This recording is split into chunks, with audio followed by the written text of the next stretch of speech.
আসসালামু আলাইকুম বিসমিল্লাহির রহমানির রহিম। আমি মনে প্রাণে বিশ্বাস করি আর প্রচারও করি, হে সবচেয়ে বড় নূরময় চির সুন্দরতম, সকলেরই সর্বশ্রেষ্ঠতম মালিক মহান পবিত্র আল্লাহ। তুমি কুরআনের ভিতরে সূরা আল কাফের 15তম আয়াতে বলিয়াছ, কোন মাতা পিতারাই 40 বৎসর পার হওয়ার আগে নিজের সন্তানের জন্য দোয়া করিতে পারিবে না। কোন পিতা মাতারা 40 বৎসর বয়স পার হওয়ার আগে তার নিজ সন্তানের জন্য দোয়া করিতে পারিবে না।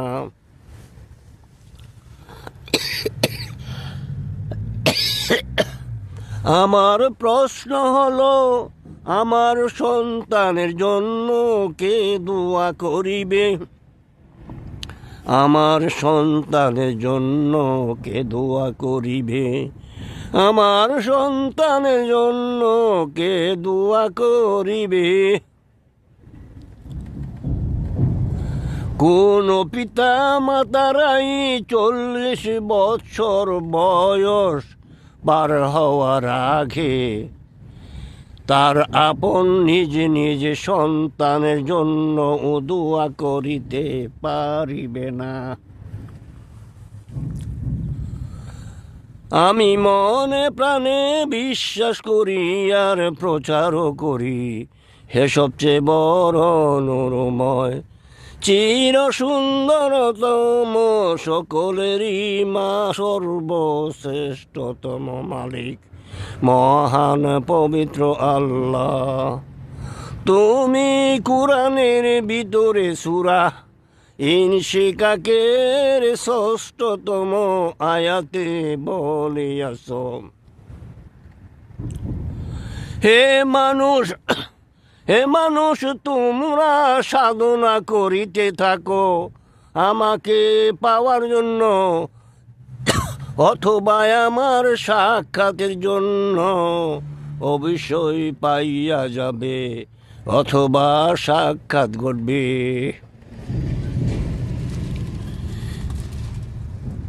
এই আয়াতে বুঝা যায় আল্লাহর সাথে সাক্ষাৎ করা উঝায়, আল্লাহকে পাওয়া উঝায়, আল্লাহর সাথে কথাও বলা যায়। এইটি ঘটবে দুনিয়াতেই, এইটি ঘটবে পৃথিবীর জীবনেই, মরার পরে নয়। আমি মনে প্রাণে বিশ্বাস করি আর প্রচারও করি, হে সবচেয়ে বড় নূরময় চির সুন্দরতম সকলেরই সর্বশ্রেষ্ঠতম মালিক মহান পবিত্র আল্লাহ। তুমি কুরআনের ভিতরে সূরা ফুরকানের 59তম আয়াতে বলিয়াছ, যিনি আল্লাহকে পেয়েছে অর্থাৎ তোমাকে পাইয়াছে, তার কাছে যাও ধর্মীয় শিক্ষার জন্য। এখানে ধর্ম বেধে কোনো বলা হয়নি। যেমন রাসূল হয়েও রাসূল মূসাকে পাঠাইয়াছিল খিজিরের কাছে ধর্মীয় শিক্ষার জন্য, ধর্মীয় শিক্ষার জন্য। সূরা আহকাফের 44 থেকে 82তম আয়াত পর্যন্ত। আমি মনে প্রাণে বিশ্বাস করি আর প্রচারও করি, হে সবচেয়ে বড় নূরময়, চির সুন্দরতম সকলেরই সর্বশ্রেষ্ঠতম মালিক, মহান পবিত্র আল্লাহ তুমি।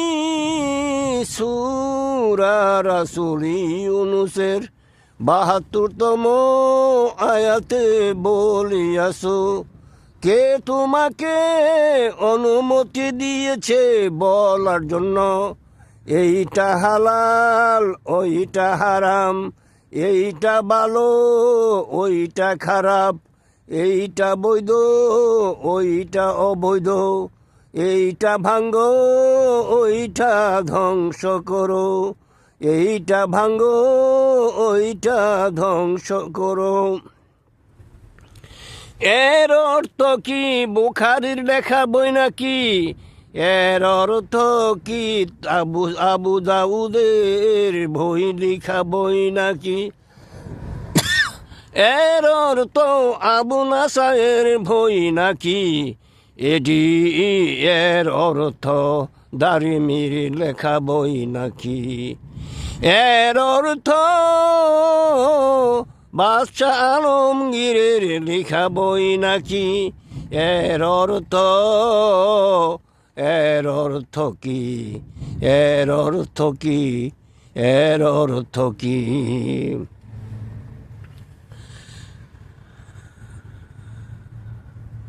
আমি মনে প্রাণে বিশ্বাস করি আর প্রচারও করি, হে সবচেয়ে বড় নূরময় চির সুন্দরতম সকলেরই সর্বশ্রেষ্ঠতম রাসূল আর শেষ নবী মুহাম্মদ আহমদ কোনো হাদিস রেখে যান নাই।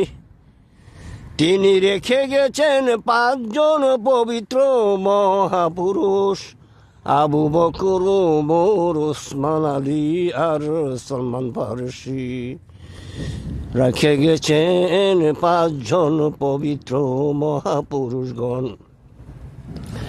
আল্লাহ তো কোরআনে আমি মনে প্রাণে বিশ্বাস করি আর প্রচারও করি, হে সবচেয়ে বড় নূরময় চির সুন্দরতম সকলেরই সর্বশ্রেষ্ঠতম মালিক, মহান পবিত্র আল্লাহ তুমি কুরআনের সূরা মুরসালাতে শেষের আয়াতে বলিয়াছো, হে রাসূল মুহাম্মদ আহমদ তুমি তাদেরকে জিজ্ঞাসা করো, তারা কি কোরআন সারিয়া হাদিস মানবে নাকি?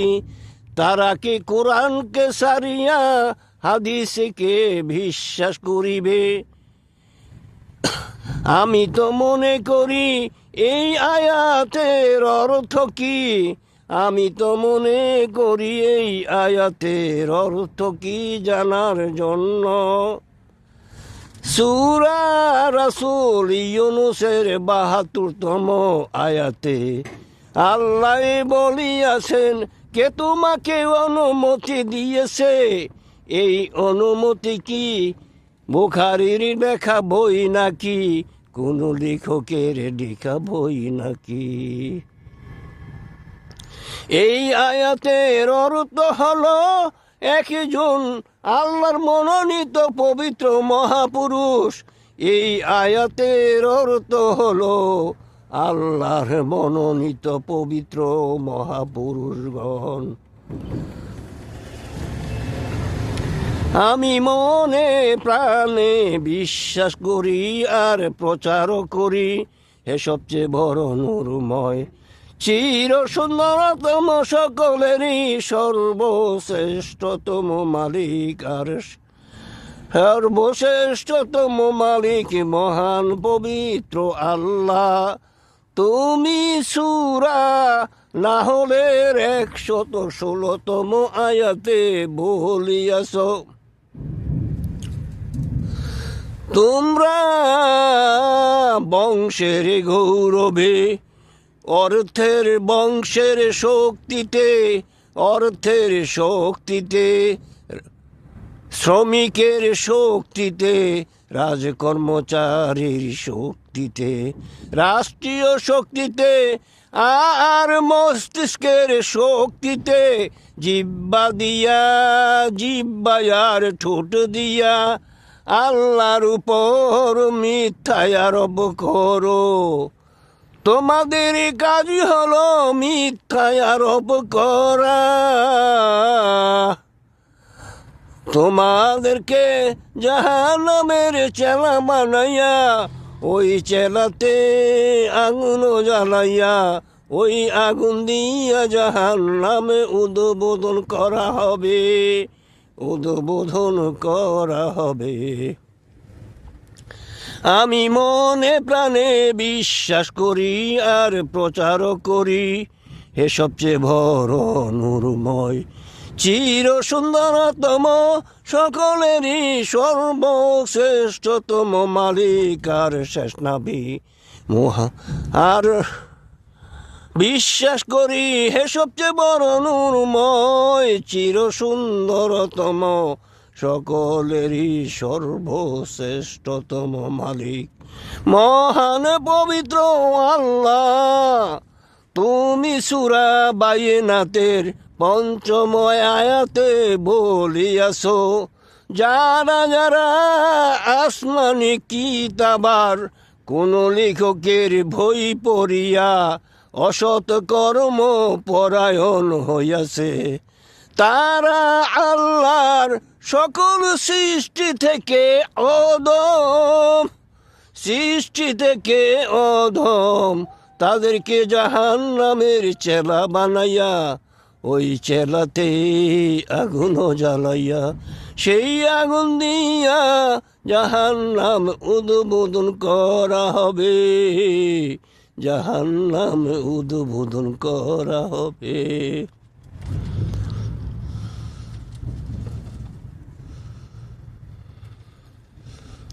আমি 33 বছর সাধনা করিয়া রাসূল মুহাম্মদকে অনেকবারই স্বপ্ন দেখেছি। একটি স্বপ্নের কথাই বলি, রাসূল মুহাম্মদ আমাকে বলিয়াছেন, কোরআনের আয়াত সংখ্যা মোট 6236টি। কোরআনের ভিতরে মোট আয়াত সংখ্যা 6236টি। কোরআনের ভিতরে আয়াত সংখ্যা মোট 6236টি। এর কম বেশি যারা বলবে, প্রচার করবে, শিক্ষা দিবে, শিক্ষা গ্রহণ করবে, তারা আল্লাহর সকল সৃষ্টি থেকে অভিশাপ পাবে। আপনি যদি অভিশাপ পান, আপনার নামাজ রোজা দান খয়রাত, আপনার দান খয়রাত সব বাতিলে বলে গণ্য হবে। আমি বলছি, অনুরোধ করছি, মসজিদে ভিক্ষা না দিয়া, মাদ্রাসায় ভিক্ষা না দিয়া, ধর্মীয় বক্তৃতা ভিক্ষা না দিয়া, কোনো ভিক্ষুককে ভিক্ষা না দিয়া, বাইতুল মুকাররমের ইসলামিক ফাউন্ডেশন লাইব্রেরি থেকে আরবিটা বাংলা থেকে অনুবাদ করা হয়েছে, সেই কোরআনটি কিনিয়া প্রতিটি রুকু বাংলা অর্থ, বাংলা অনুবাদ 100 বার করিয়া পড়িয়া, 100 বার মনোযোগে ধীরে ধীরে বুঝে বুঝে পড়িয়া, আত্মা দিয়া বিচার করার অনুরোধ রইল, বিচার করার অনুমোদন রইল। মসজিদ মাদ্রাসায় ধর্মীয় বক্তৃতা যারা ভিক্ষা করে, ধর্মীয় বক্তৃতায় যারা ভিক্ষা করে, ভিক্ষুকে ভিক্ষা দেয়, দুইজনই পাপী, তবে ভিক্ষুকে ভিক্ষা দিতে পারেন, ভিক্ষুকে ভিক্ষা দিতে পারেন তৈয়ারি খাবার, একটি নগদ পয়সাও নাই। আল্লাহ তো কোরআনে বলেন, যারা যারা ধর্মীয় বক্তৃতা করিয়া, আল্লাহ তো প্রায় 32টি আয়াতে বলিয়াছে, যারা যারা ভিক্ষা ধর্মীয় বক্তৃতা করিয়া ভিক্ষা গ্রহণ করে, তাদের কথা শুনিও না, তাদের কথা শুনিও না। হাফেজ সুন্দরতম আল্লাহ, হাফেজ সুন্দরতম আল্লাহ, হাফেজ সুন্দরতম আল্লাহ, হাফেজ সুন্দরতম আল্লাহ।